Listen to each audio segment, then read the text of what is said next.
And this is a part 2. And this is Habakkuk 2:5. Yeah, also because he transgresses my wine, which goes into this doctrine and philosophy with, when you go into that, it's literally the exact polar opposite of Yahweh Shai. And when you go into how we are to be conducting our lives, and you had the elder of our head of our camp had mentioned a few years ago about how if people obeyed the Bible, the world would be made 50% a better place, and which is absolutely true, because when you go into how things are conducted, in our culture, it's conducive to life and long-term peace, and it focuses also on the long-term effective things as well. For example, the dietary law, right? Having restraint and control in certain situations, not hanging around a certain crowd of people. You can have a so-called decent person that will get roped up in some shit, some crazy ass shit by hanging out around niggas. I personally experienced that. I went through it once in my life. It wasn't anything really like too crazy or anything, but it didn't really have to be. But that was just an example of not to hang, because like I've never really hung out around niggas. I've always been like secluded away from niggas, like for my whole life. And I went to school around niggas and whatnot, yada yada yada, whatever. But as far as like hanging out around niggas, that's very rare. But the very one time that I actually did, a nigga ended up dragging me. Once again, it was nothing crazy. Ended up dragging me into some shit, and then I realized, okay, yeah, no, hanging out around niggas isn't such a good idea. But it's just a small example. But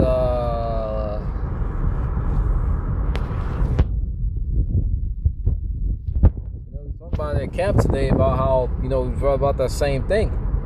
But like I said, start opening up with the AI data centers. And even when you go into once again, how Esau thinks he can do whatever he wants without consequence. Trump, I think I mentioned in the part 1 about how he had stole millions of gallons worth of Iranian oil. I heard some shit about how they stole fucking Iran's Bitcoin, so they could do payments, process payments and whatnot. But he thinks that's a genuinely good thing. Putting tariffs on his enemies, or tariffs on his allies. And then he sits there and he wonders why nobody comes to his aid. The scriptures refer to Esau as a child. And when you go into the way he acts, he is a fucking kid. Doing whatever he wants without thinking, as long as it feels good in the moment. And that's the exact reason why, under him, death is all over the fucking place. But as Isaiah 24:5,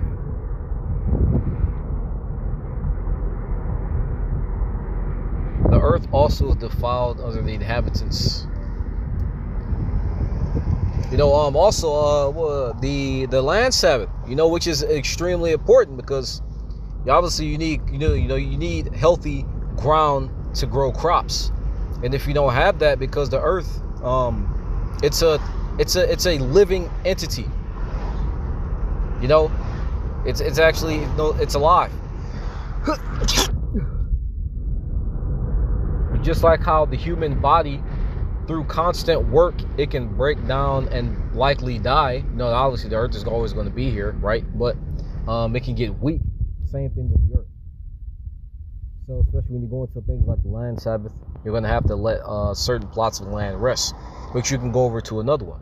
But not only is Esau not allowing land to rest, but he's also adding insult to injury by tacking on all these other things, such as the data center.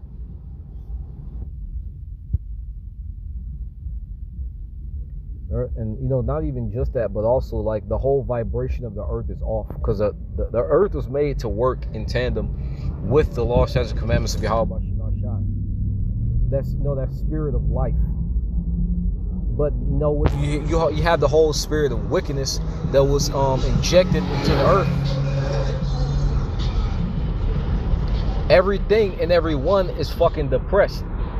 You know, trees are fucking dying, barely hanging on.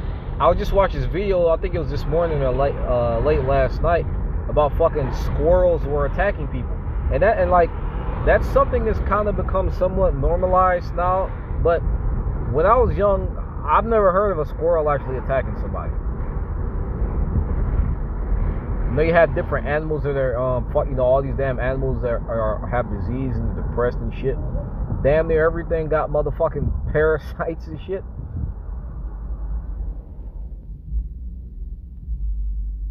Because they have transgressed the laws, changed the ordinance, broken the everlasting covenant.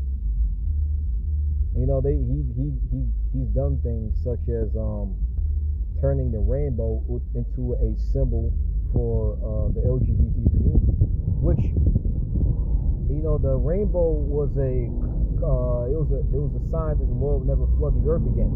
And the irony of what this nigga and the wickedness and evil of what this nigga did is because one of the reasons why he flooded the earth was because you had wicked niggas engaging in LGBT community shit back then.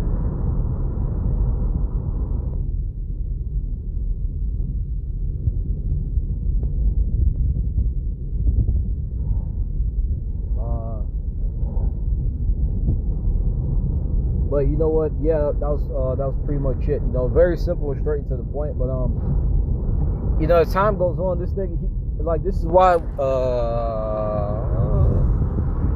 I'm not sure if that's it.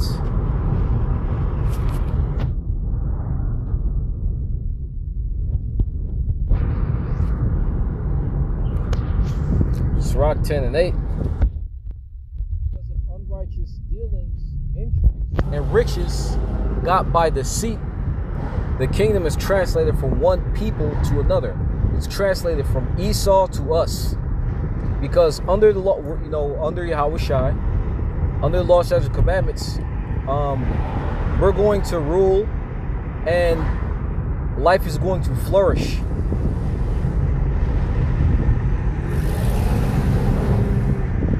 Verse 10.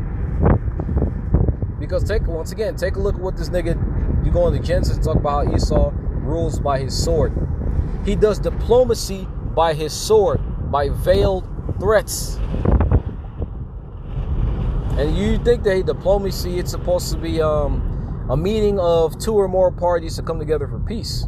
But you have this nigga, Esau brings forth peace by his sword. And you can say that, you know, usually in order for someone to get peace, there has to be war, sure. But there's supposed to be a time for peace. With the so-called white man, there's never been a time for peace. He's been at war for the majority of his time in power in America and all of his other fucking incarnations. He's been causing havoc and fucking mayhem all over the damn place. And now that he has the ability to call down fire from heaven, nuclear missiles, what does he do? He talks about blowing up the moon. He talks about colonizing the stars, which he can't do. He wages that fucking hammer over everybody's head.